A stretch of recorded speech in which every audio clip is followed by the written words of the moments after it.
I'm feeling good.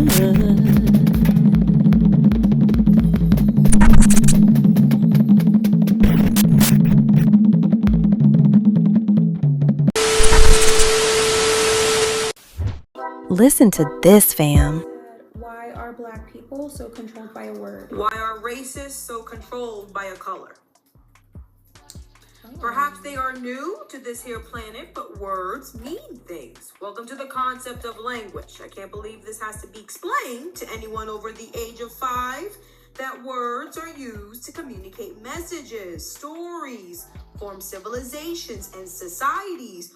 Wars have been started because of an exchange of words. God sends people to hell over words, not their pigment, their words. So by their logic, God, I guess, is chimping out too. This is why he said in Proverbs, there is power in the tongue, and the tongue has the power of life and death. God cast Lucifer out of heaven because of his words, when he too practiced the sin of supremacy. James says the same mouth people use to praise God is often used to curse human beings made in God's image. I tell you, on the day of judgment, people will give account for every careless word they speak.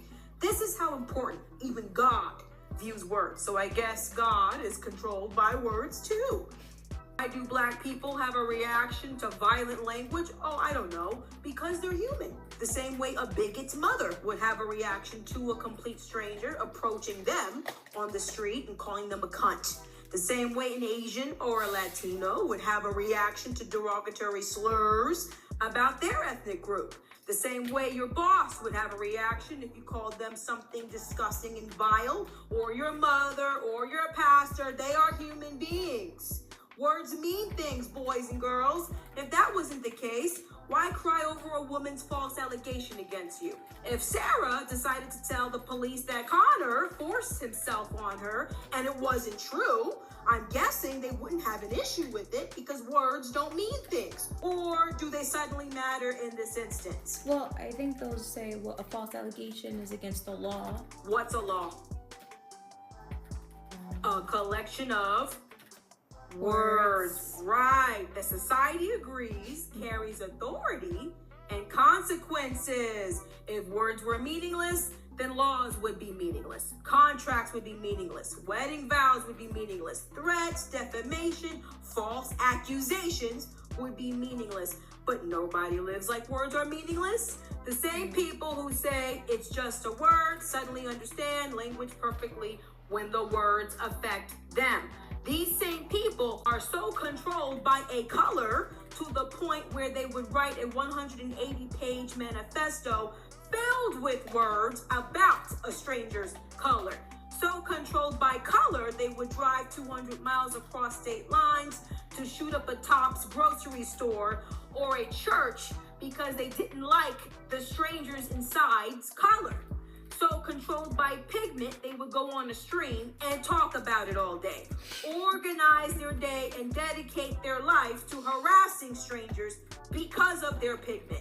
A color occupies every chamber of their mind, planning harm against strangers because of this color. So controlled by color, they would kill over it. So controlled by color, they would damn their souls to hell over it.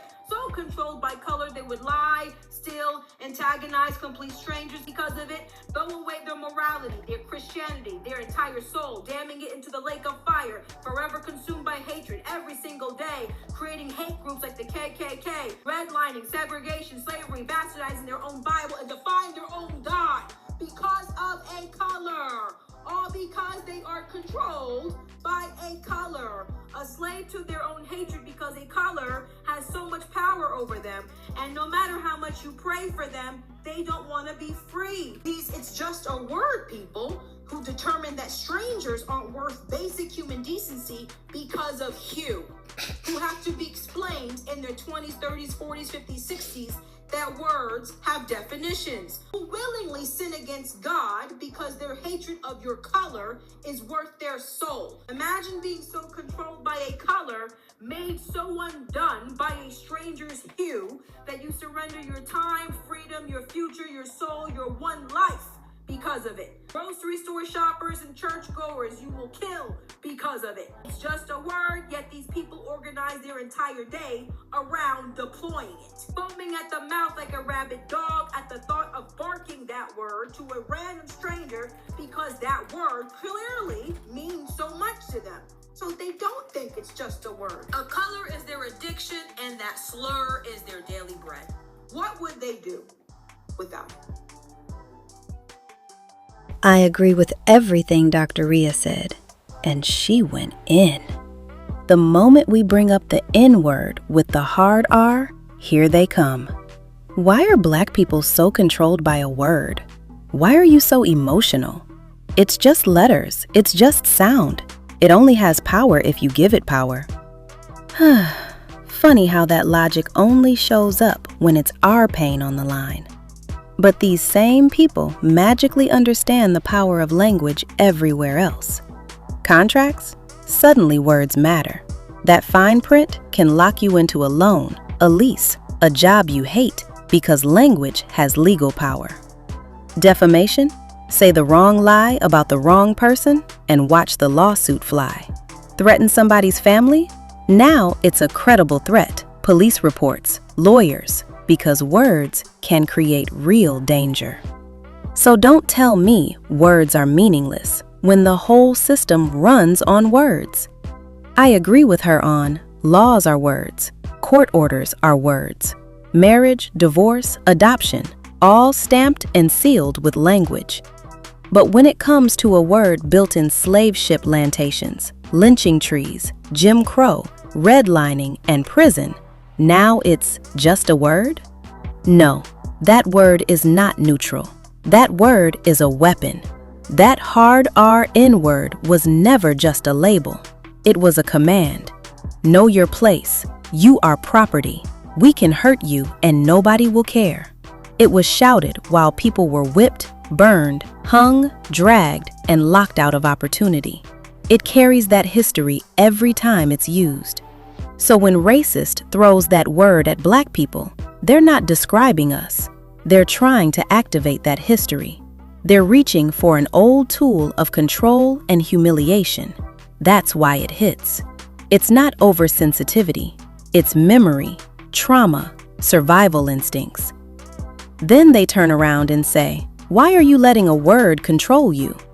I'm not controlled by the word. I'm responding to the attack. If somebody pulls a gun on me and I flinch, you don't say I'm controlled by bullets. You say the person with the weapon is out of line. Same thing here. The problem isn't my reaction. The problem is your aim. Now, here's the double standard. When language protects them, it's serious. When language harms us, it's a joke. They want contracts to bind us, laws to restrict us, slurs to shame us, and then they want us to grow thicker skin. They out the freedom to be verbally violent and the comfort of never being held accountable. And a lot of them know exactly what they're doing. They know that word is soaked in blood and humiliation. That's why they save it as their nuke button. If it was meaningless, they wouldn't reach for it when they're angry. You don't yell banana in a fight. You reach for what you think will cut deepest. So no, I'm not going to pretend the N-word is harmless so you can feel better about saying it.